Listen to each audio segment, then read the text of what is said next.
தாளிச்சிடலாம். கடுகு, ஜீரகம், கடலைப்பருப்பு, கருவேப்பிலை, மிளகா, பூண்டு எல்லாம் சேர்த்துட்ருக்கேன். அதையும் சேர்த்துக்கலாம்.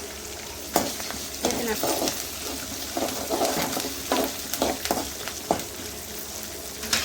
தேவையான அளவு பெருங்காயம் சேர்த்து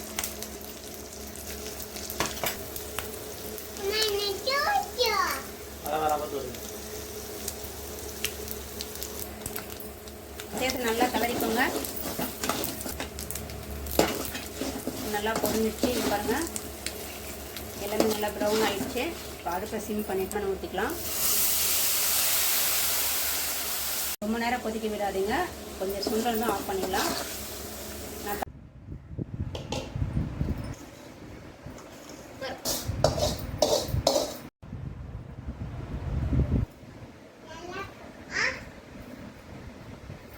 சூப்பராக இருக்குது. நீங்களும் உங்கள் வீட்டில் இது மாதிரி ட்ரை பண்ணி பார்த்துட்டு எனக்கு மறக்காமல் கமெண்ட் பாக்ஸில் கமெண்ட்ஸ் பண்ணிக்கோங்க.